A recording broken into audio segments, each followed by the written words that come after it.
All right. Well, welcome everybody to a special edition of Tips Live. I'm going to be hosting myself, so excited to have you on today to talk about amplified energy. And later on in the video, here in a couple minutes, I'm going to share four actual sources of our energy. So I want to talk about how we can renew and sustain energy, whether it's our personal lives or business, whatever that looks like. So please stay tuned, and I will get to that.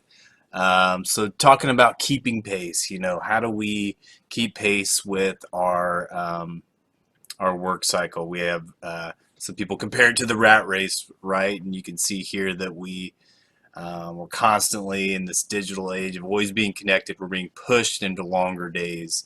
And a lot of times that changes our schedule, especially with what's happened, this year. We've maybe gone against some of our habits. We've gone off a schedule, and that environment that we're in right now, the work environment, is leads a lot of people to having trouble taking time off or taking personal time, and thus not engaging, with their family. So where does that leave us? That leaves us feeling guilty, dissatisfied, distracted, and it leads even more poor habits. And then you see where that cycle comes from, right? And those negative patterns affect us. They affect us physically, mentally, emotionally, and eventually, sometimes we'll have what's called an energy crisis, in the form of a breakdown or a shutdown or an episode or, whatever that looks like to us. It can happen. So we want to talk about how we can avoid that. Again, four sources of energy that we want to renew and sustain, and we look at it just throughout the day. Every day is a new day. We get the chance to replenish.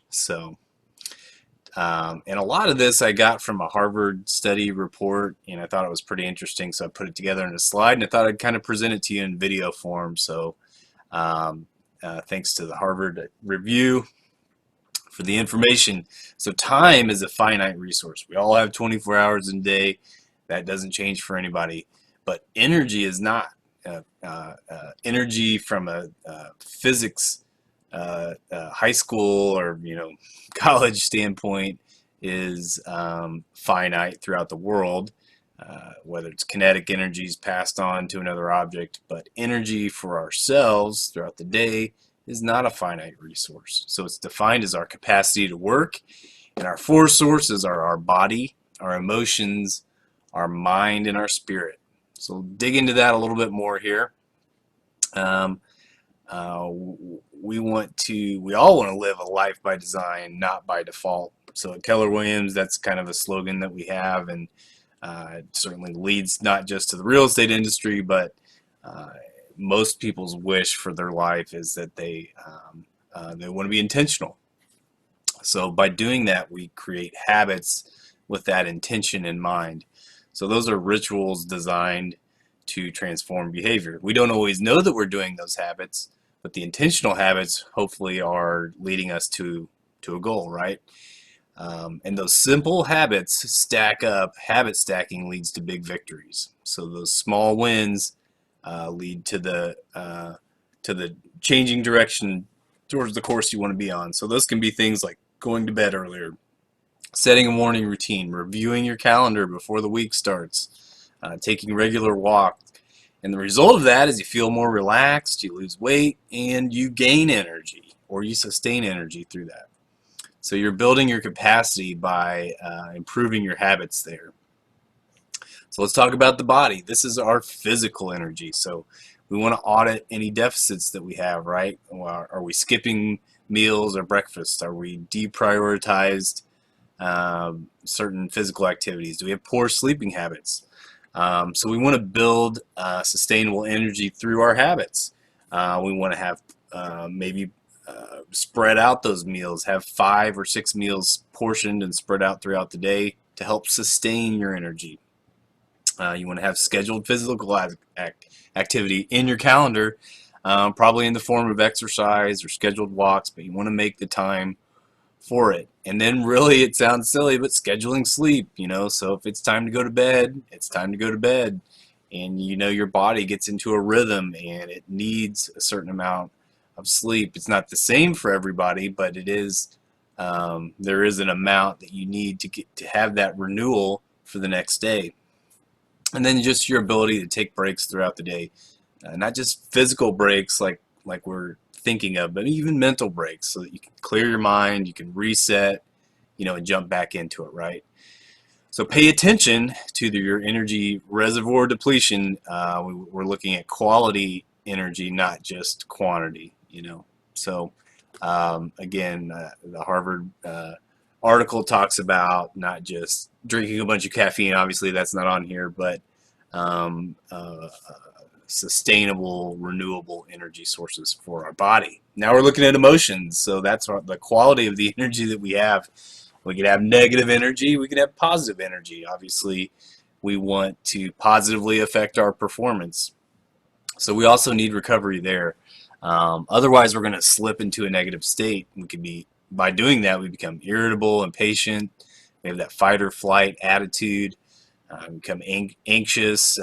We may even become illogical in our thinking and actions. So we need to audit what leads to those different emotions and know ourselves, the negatives versus the positive emotions.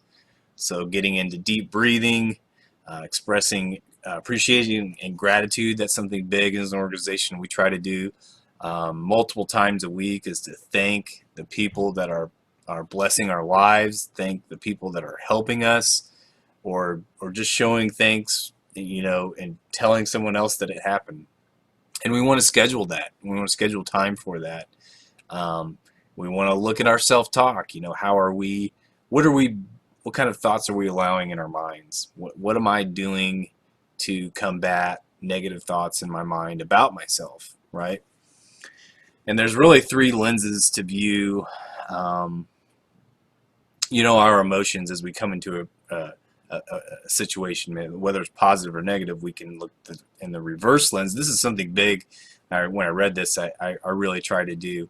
So I'm putting myself in the other person's shoes or other people's perspectives to see why they're reacting the way they're reacting.